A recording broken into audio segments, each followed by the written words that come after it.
In studio, this Sunday Morning Futures exclusive is the chairman of the House Foreign Affairs Committee, Texas Congressman Michael McCaul, with the impact of all of these provocations from America's toughest adversaries. Mr. Chairman, always a pleasure. Great to be here. Thanks, Maria. Thank you so much for being here. First, talk to us about what went on this weekend in Russia. This is really an inside Russia story. I want to know how it impacts the United States and how you view this. Well, it was an insurrection. Prigozhin is the head leader of the Wagner group, the mercenary group that Putin has worked with. They're the fiercest fighters. They've actually the only ones that have won the battle, like in Bakhmut. They were going to put them under the Ministry of Defense. The Ministry of Defense has been basically at war with Wagner. Prigozhin didn't like that. So what happened was a march to Moscow. And at the very last minute, Belarus brokered a deal where they would stand down and Prigozhin would go to Belarus in exile. But I don't think that's the last of the story. But I think what's most interesting, Maria, is that he's in control of 50,000 of some of the fiercest thugs on the ground. And I think this will have a real impact on the fighting as Ukraine conducts its counteroffensive against the Russians. So you say you think Vladimir Putin has been exposed as weaker than people knew? Well, he's been very strong for 3 decades, and this is the first time the veneer of he just seemed to be like the strong man, right? Yeah. Now he's viewed as weak. Even Chairman Xi now, I think, is looking at Putin, his ally, thinking, "My God, is this my ally who's been weakened?" as he assesses a potential invasion into Taiwan. Yeah. Let me get your take on the China element here. Xi Jinping has partnered up with Vladimir Putin, right? How does China view the insurrection effort? This was not of the United States making or Ukraine. This is an internal insurrection within Russia against more the Ministry of Defense than Putin. But it makes Putin look like he can't control his own army and his own people. And therefore, that weakened stature as the counteroffensive in Ukraine is going forward. I think his closest ally, Chairman Xi, is probably having second thoughts about this alliance he made with Putin. Interesting. And I wonder if any of this came up during Anthony Blinken's trip to Beijing, where he was able to shake hands with President Xi Jinping, Chairman Xi Jinping. What are your thoughts on that trip? Did the U.S. have to give up something in order to just get the meeting? I think diplomacy is always important, but you want to have diplomacy out of strength and leverage. What Secretary Blinken had to give up was, export licenses to Huawei. We had to concede to allow export licenses to go into Huawei. At the same time, the sanctions on human rights violations, we lifted those. They're not enforcing the sanctions, I should say, really just as a precondition to get in the room to have a meeting. Now, this is not the way you conduct diplomacy and negotiations. It's unbelievable. We had to give up sanctions on Huawei, where we know that this is the key tool to surveilling Americans, and we're giving that up just to get a meeting? Just to get in the room. This is not the way the former administration, Secretary Pompeo, would have done this, certainly. That's not the way you negotiate. As we look at the spy station in Cuba, that we think Huawei and ZTE are involved in this, for God's sakes, we shouldn't be, letting licenses from the United States go to Huawei and ZTE. Yeah, that's unbelievable that they want to set all of this up 100 miles away from the coast of Florida. Is this all to surveil America? I mean, talk to us about what they're trying to do, because on the trip, didn't Blinken say he doesn't support an independent Taiwan?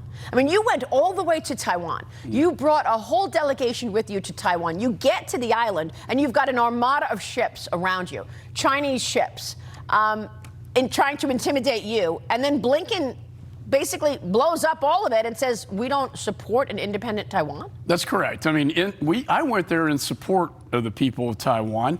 We did get surrounded by an armada of battleships, 70 fighter jets, and then I got sanctioned by the Chinese Communist Party, which I consider to be a badge of honor. But after doing all that, Maria, he comes on the heels of that and says we don't support an independent Taiwan.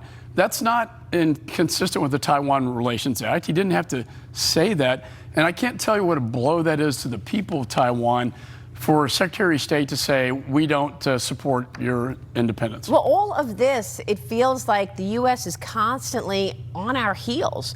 And yet it was the Chinese Communist Party that sent a spy balloon into the United States that Joe Biden allowed to travel the country all the way up until the Carolinas. Do you think that came up in the meeting with Blinken? What are they talking about if none of these provocations come up? I would hope so. I don't think nothing came out of it other than another meeting. But remember, this happens on the heels of the spy balloon, the most in-your-face act of espionage going across the United States, across our military, nuclear sites, and B-52 sites, right? That comes on the heels. And since that spy balloon is when they started stopping or allowing the exports going to Huawei and lifting the sanctions on human rights violations, it should be the other way around. Right. And then we hear about the spy station in Cuba. I'm not sure he should have even had the meeting. And if he did, this certainly should have been a point of conversation. This is all getting very dangerous. And I know that you've studied the Belt and Road Initiative. So let's talk about how China capitalizes on what you've called the debt trap diplomacy, where weak countries have a ton of debt.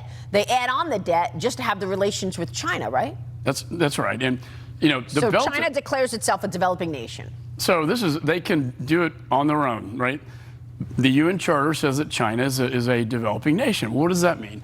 Then they qualify for interest-free loans or low-interest loans from the World Bank. So in other words, the World Bank is funding their Belt and Road Initiative, their projects in 151 countries across the world to do infrastructure projects.